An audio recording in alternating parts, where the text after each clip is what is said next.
So first, we will introduce how does the SM react to the force in a general way. In a general way, we will learn it first. Okay, this is this one. This one is the diagnostic within the safety manager, because the most important advantage of the SM, it is better than the PLC. The most important advantage of SM is the diagnostic. And here, we can check the memory. We can only voting on processor, and we have so many diagnostic and functions we have, and we can recover more than 99 faults can be met in our system. So if something is wrong, and if we met some fault, what does the SM react to this fault in the general way? First, it will store the fault information in an actual diagnostic buffer, and you can see the diagnostic information on the list of actual diagnostic we have shown you yesterday, right? And you also can see the same fault information on QPP here. This is the QPP, and this is the screen. This is the screen. And at the right hand of the screen, we have two buttons. This is up button, and this is down button. When you click the on button, the up button, it will show you the version information of this QPP. But if you press this, you press the down button, it will show you all the faults in the system. And this fault information are the same as the ones in the actual diagnostic buffer. So you can both read the information in front of the QPP or in front of our safety station. So this is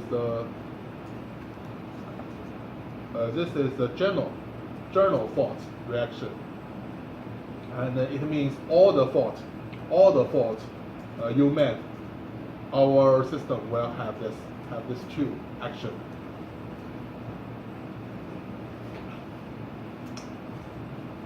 Some of the fault have specific alarm markers. Some of our alarm, some faults have alarm markers in our system. For example, these ones.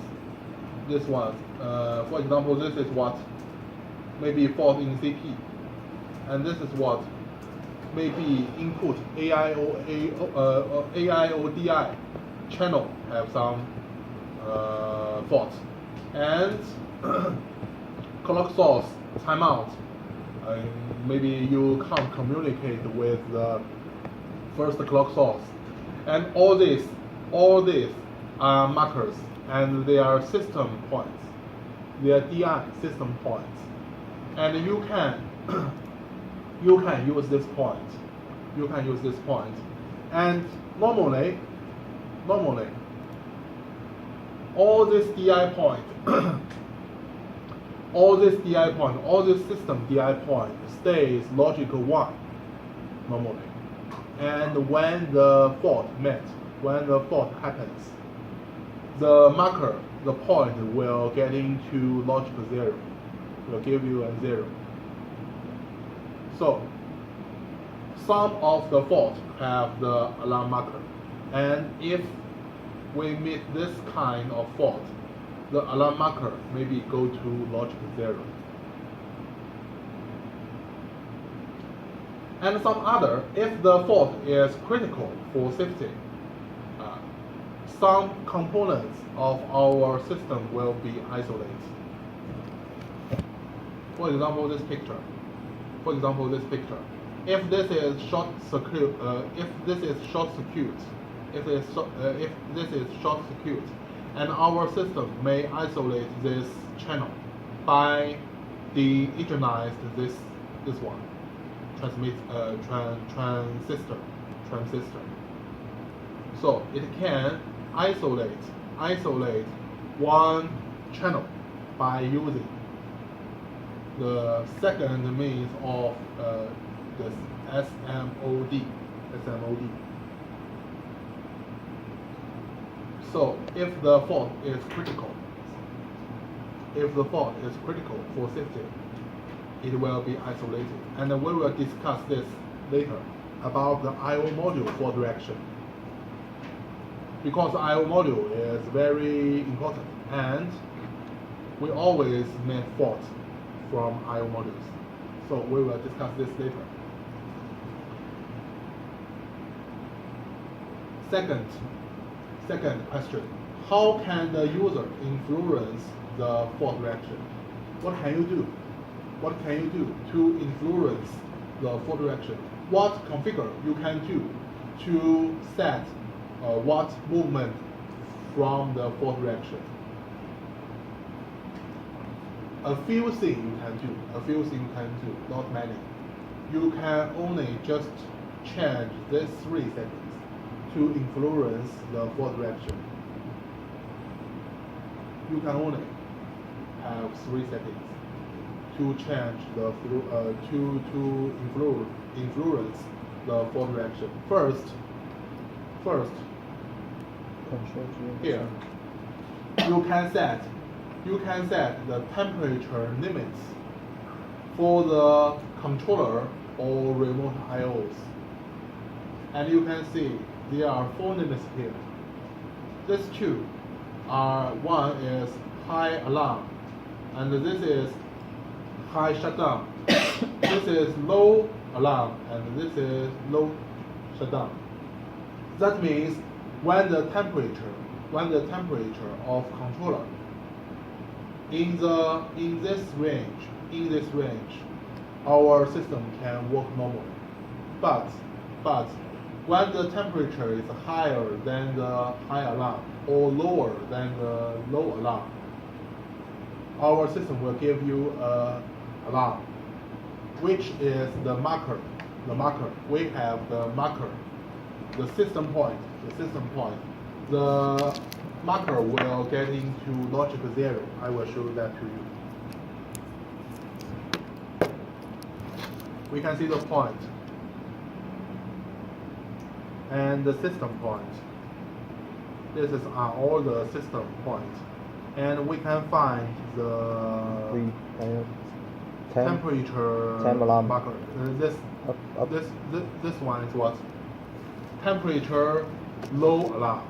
That means when the temperature falls below the limits of low alarm, this point, this DI will give you a logic 0.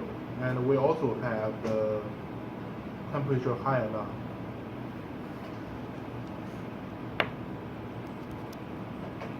Yes, this one, temperature high alarm marker. When the temperature of controller out range of this 2, it will give you a logical 0 of the alarm marker. But if the temperature of controller out range of this 2, it will not only give you the alarm but also shut down the system. If the temperature raise up more than 60 or lower than 0, the system will shut down and the process off. And what you can do is to modify this 4 parameters. How can I modify this? You can do it in your hardware configuration.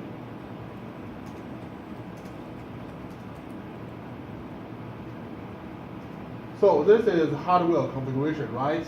And click the controller property. This is what? Controller property, right? and click to this tape, so you can find this 4 parameters. And you can increase the value of high temperature shutdown to at most what? At most 85. And you can decrease the value of temperature shutdown. This. And this is the range, the temperature range our controller can work. So you can change this. You can change this. And if you increase or decrease this two, our system may be harder to stop, maybe harder to shut down. So that is the first setting you can configure.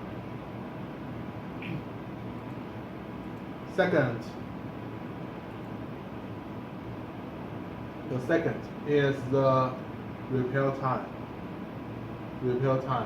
And you can configure the repair time here. You can check if you want to use the repair time, and you can admit you can modify the repair time here. And you can at most give the number 2047 here, and you count, increase more, and the unit is hours. The unit is hours.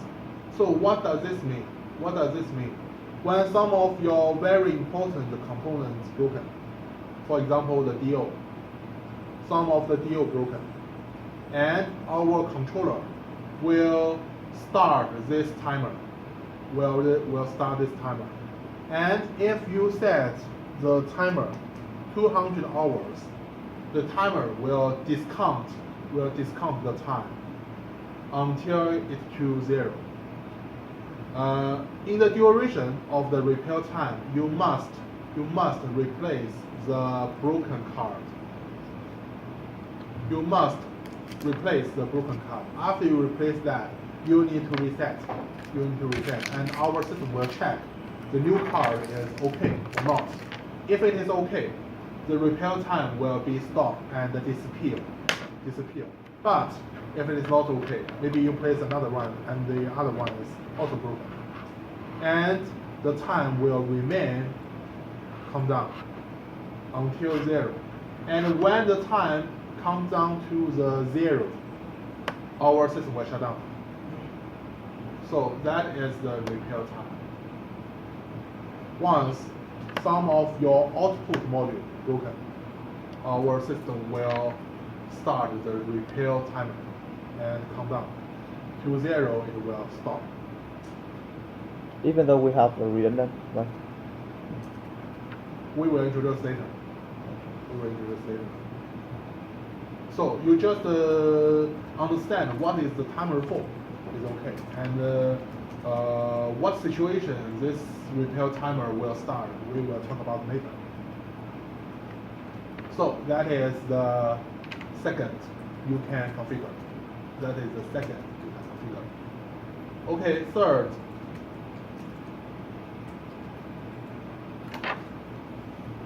This one. This is what? Can you remember? This is DTI, right? DTI. And I have explained this. The DTI is here. In the network property window.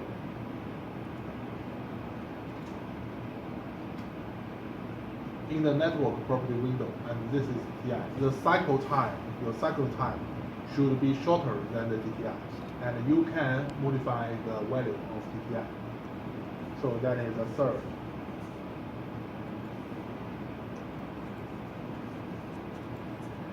And the fourth is the timeout of clock. The timeout of clock source. For example,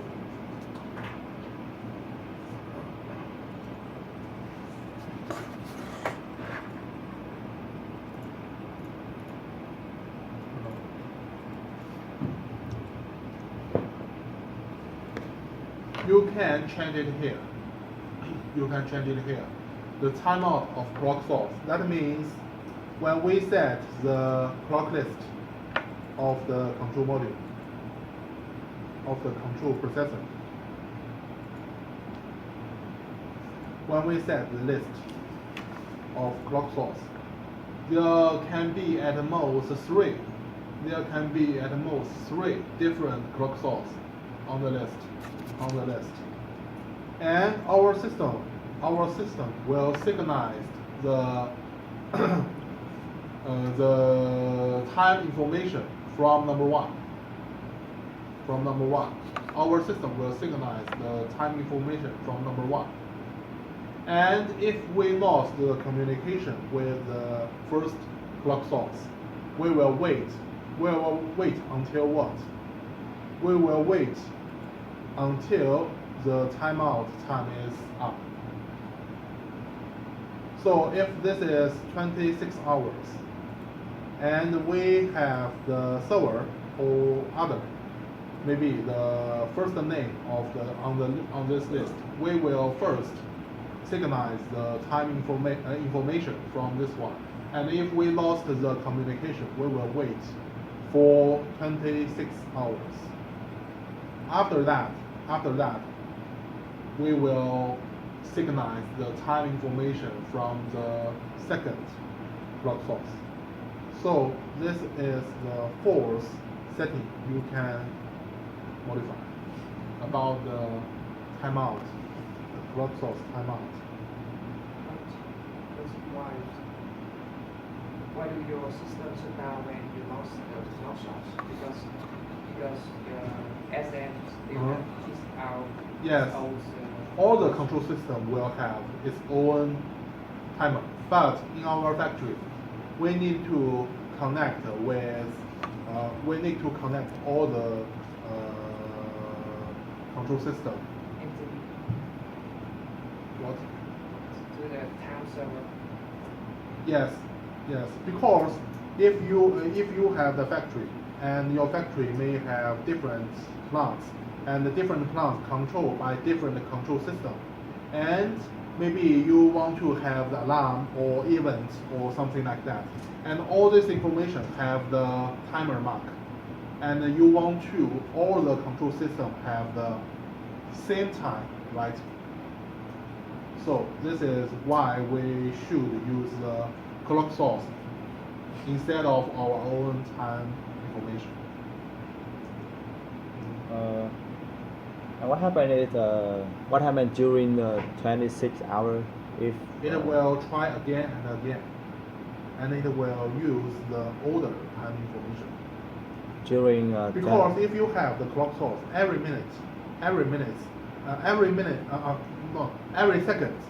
second, the clock source will send the latest time information to all the control system on the network.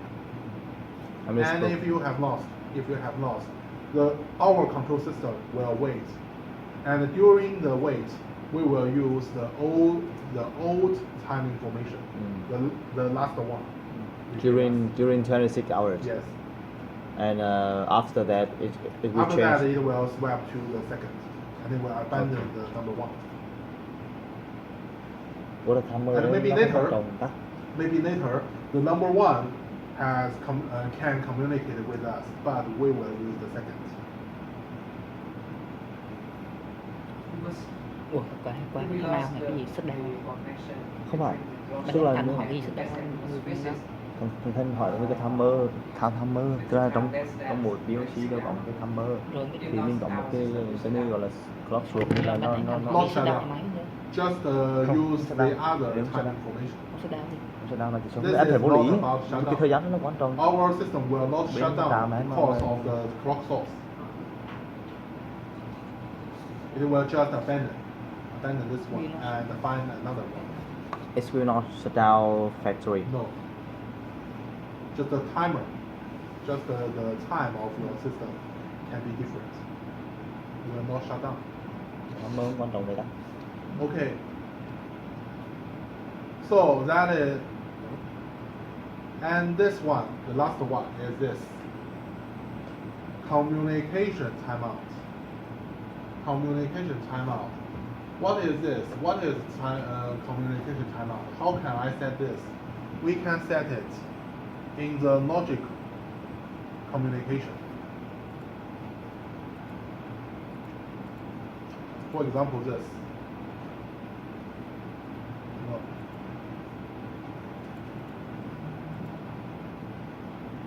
This one. We have divided the addressing space here, and this is the communication timeout. And the unit is what? Milliseconds. And this is 30,000 milliseconds. That means 30 seconds, right? 30 seconds. And what is this used for? Because when our system communicates with the PKI server or something else, we always check if the communication is okay. How can we check that? Every time we will give the other system a request and ask it to give us a pack, a data pack. And if we can receive the data pack, that means the communication is okay.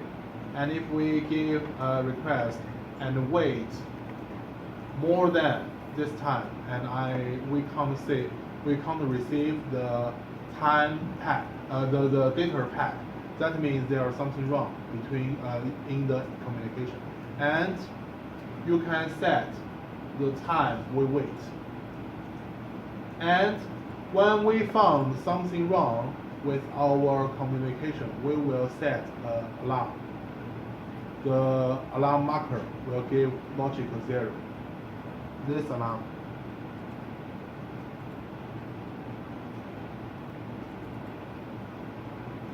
No, system points.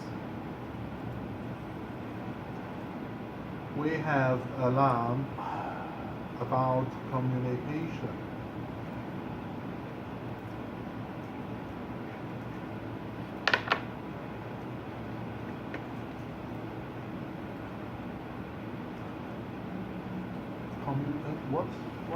Where is,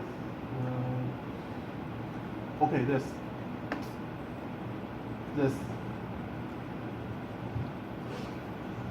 we have at most 8 different markers for checking the alarm, for checking the communication. If the communication lost, we give a request and we wait for 30 seconds, and we have received nothing. And we will set one of these points to 0, and that means we have something wrong with the communication. So that's all. These five are all we can influence. And we will discuss this I/O point settings and I/O modules.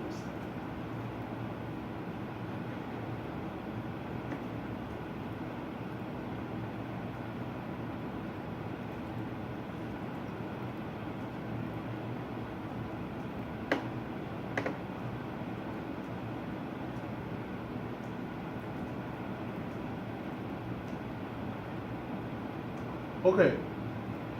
The key of this chapter is this. What is the fault reaction when the I/O module is broken? When the I/O channels have fault. And this is the general I/O fault reaction in our system. First, our system will keep the fault information into the actual diagnostic buffer. It's the same as before. Second, it will display the fault message on the QPP. It is also the same. And third, input-output fault alarm marker will set to 0. We have alarm marker for this input and output. And fourth, diagnostic markers of faulty channel set to 0. is another mark. And this, the last one, fourth reaction depends on these two very important setting of the I/O modules. First is the fourth reaction setting in our configuration. Second is the architecture of the I/O modules. So these two are very important for the I/O fourth reaction. So we will discuss in different situations what will the system react when it meets the fault. So we will see the DI first. We will see the DI first. When we configure one DI point, and I have just told you that first in the main page, you should set the safety related to yes, right? And second, here we set the fault reaction, and we can have at most 4 different selection for the fault reaction. And what does this 4 mean? And the architecture of I/O modules will be these 3. First is what? Non-redundant CP with non-redundant I/O module. Second, redundant CP for the non-redundant I/O module. And third, redundant CP with redundant I/O module. We will discuss this in these 3 situations. First, this 4 in DI fault reaction. The safe reaction, the low and high are the safe reaction, and these 2 are not safe. So we usually use this 2. And if the point is a DI point, all the point in the I/O module can have different fault reaction. It is not like the output we will discuss later. All the point in one I/O module can have different fault reaction. Okay, what is low? So first situation, if it is non-redundant CP and non-redundant DI. Here, when you select the low, and the channel is fault. The channel is fault means maybe the DI point can't get the correct stator from the sensor. When this is fault, and when you set the fault reaction is low, what will the system do? In our CP, in our application, it will give the logical 0 to the DI in the application. When you set no, our system will pretend this is 0 from the field. So this is a fault reaction, no. And when we set high, and when this channel is fault, it can't receive the correct signal from the field, and our system will pretend the logic 1 stator for this DI. Can you understand? If this channel is fault, and we set it no, and our system will give the logic 0 for this DI. Will pretend it is stator 0. And if we give it high, that means our system will pretend it is high. It is logical 1. So that is the fault reaction of non-redundant CP and the non-redundant DI. Okay, the other two is not safe, and we can know about the other 2. When you select scan, that means if the DI can't receive the signal, can't receive the correct signal, it will keep scan. it will keep scanning from the field, but it is useless, right? It is useless because this channel is fault. Maybe we never can have the right data from the field. So this is not safe. And if we set scan, the DI will give the state whatever it received to the application. So this is the scan. And the other one, hold. What is hold? Hold means when the channel is fault, the DI will hold the last good one, the last good data, forever. And it is also not safe. It is also not safe. So this one, when it's broken, keep scanning, and this one, when it's broken, hold the last good one. These two are unsafe. These two are unsafe. And these two are safe because you can configure. You can configure and you can know what state in the application. So this is about DI. So in this situation, this is non-redundant DI, but it is redundant CP, and it is the same. When we give the no, the two CP will pretend logic 0. When we give high, it is the same. And if you have remote I/O, and the remote I/O is not redundant, it is the same. It is the same as the DI. It is the same. If the UIO you use as the DI, it is the same as the DI, non-redundant DI. And if you have this card, not the RUSIO, but the RUSLS. And the RUSLS is just have some function like the controller. And if the channel is broken, and the RUSLS will also pretend to give the logic 0 when you set this for direction to no. So this is the third situation. Because the DI is redundant and the CP is also redundant. While this one is broken, it will use the right one. And the CP will synchronize the right state to the other CP. So these two CP will both use the right one. If you set it low or high or something else. So it is more safer. Than the situation you have non-redundant I/O modules. So as the remote I/O.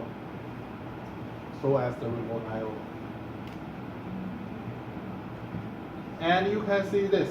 This is the RUSLS, and it is also redundant. And one of the channel of the RUSLS is fault, and it will use the right one. So it is the same. Okay, that's all about DI, and we can say AI. AI also have 4 different selections.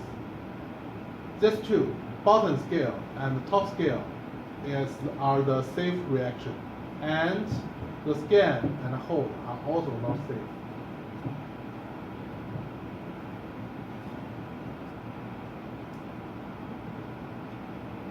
Okay, when the AI channel made fault, and this is a non-redundant AI and a non-redundant control module, and if you set the fault reaction to the button scale, that means our system will pretend to give the button scale value in the application.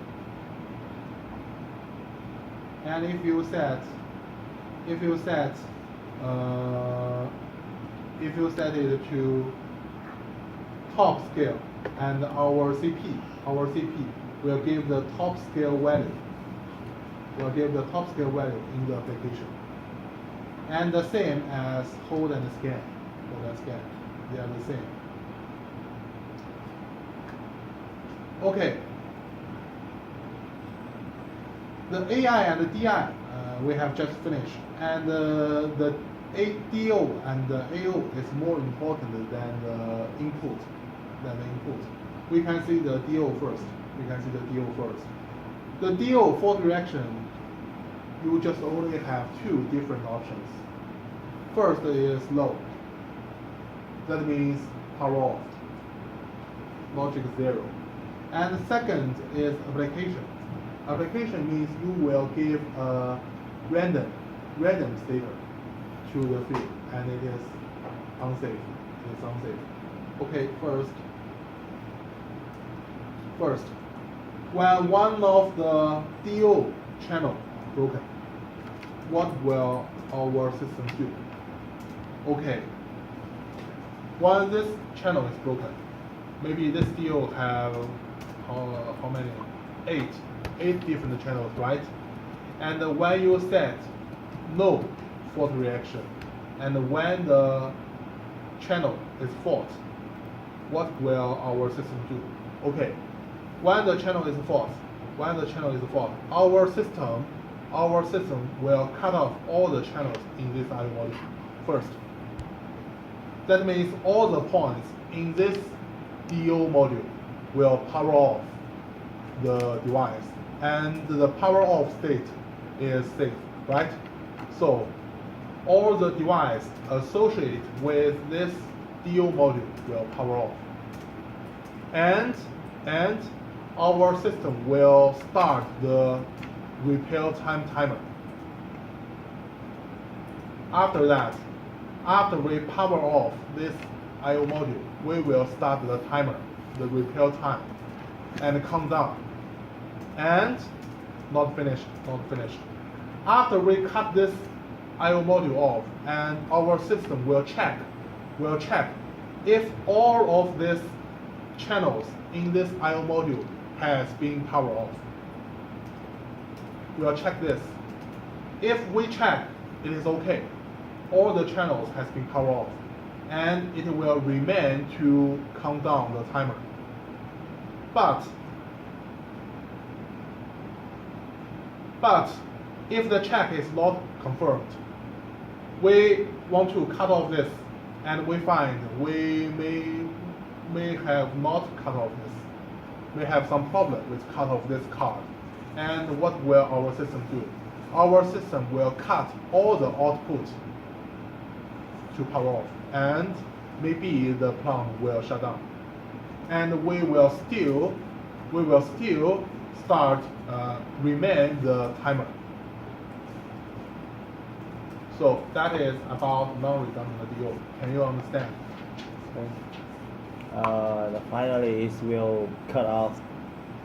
One channel broken, cut off the card, and when we cut off this card, we will check if the card has been cut off, and if we check it is not, we will cut off all the. Cut off là lâu á, nhưng mà anh nhớ thì nó có hai cái mục để chọn mà ta Apple. APP là random starter. Random. Nhưng nó cut off thì sao mà random được? Nó cut off thì nó mất nguồn hết rồi thì có. Can you understand the no for direction of DO? This is about the non-redundant DO. So one channel broken, cut the IO module, and if we lose the control of this IO module, we will cut all of the output. Còn mình chọn APP là không cut off. For safe, not for process. So that is the DO and the repair timer. You can see the repair timer here. When the repair timer start to count down, you can see the repair time. Okay, I will just show you. In the system information,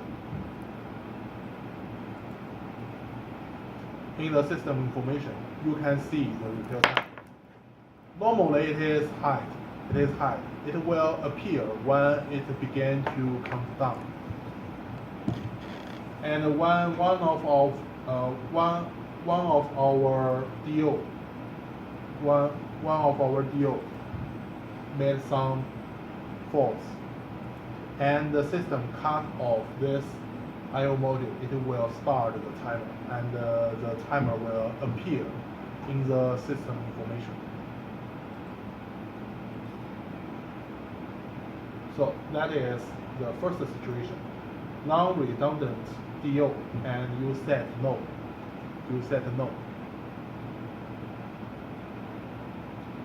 Okay, this is the second situation. It is also non-redundant DO, right?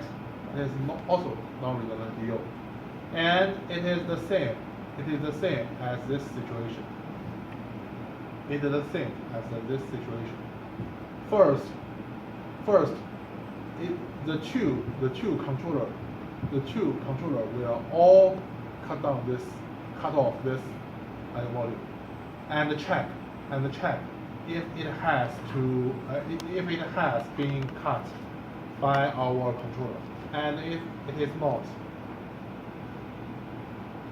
the two controller will cut off all the outputs of the system, and maybe it will shut down, and it will still keep count down the repair time.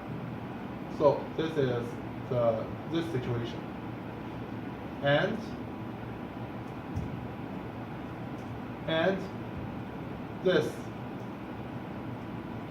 this is a remote I/O, right? This is a remote I/O. It is a little different from this one, because when the repair time started, when the controller finds there is something wrong with the remote I/O, this one will be cut. This one will be cut.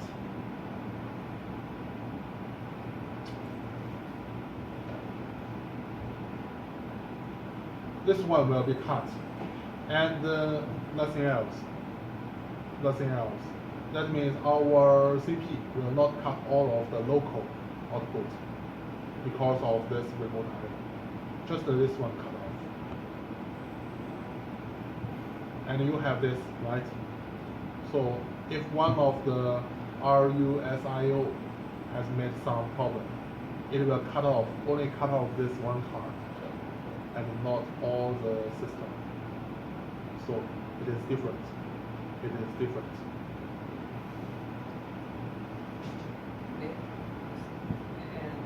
what even came after all this remote I/O? If it cannot remote I/O. No, not this. It will not shut down. But if the repair time's up, it will shut down. It also use the watchdog to cut off the remote I/O. No, remote I/O may have no watchdog,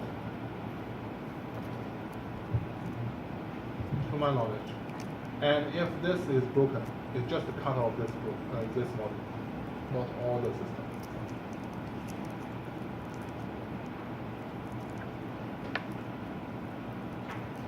And this is the local I/O module, and this are redundant, right? And these are redundant, and one channel of this module made the fault. What will our system do?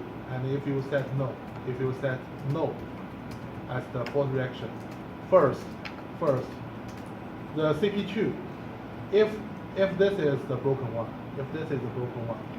first the CP2 will cut off this module and start the repair time for the CP2, and you will see the repair time under the CP2, not CP1. the two controller may have its own repair time. And if this one is broken, it will cut down this I/O module and start the repair time. And check if the CP2 can cut down this module successfully. And if it is not, the CP2 will cut off all its output. So the right one will be shut down, right? But because it is redundant, you have the left one, and the left part will still work normally.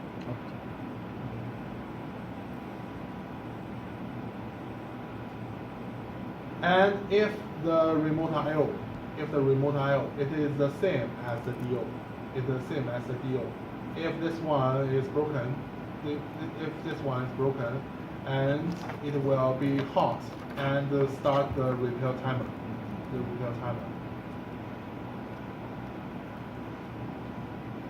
When the timer is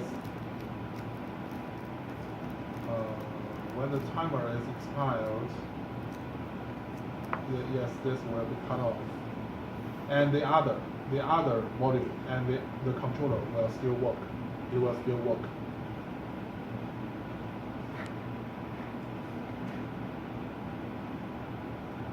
Okay, so if you select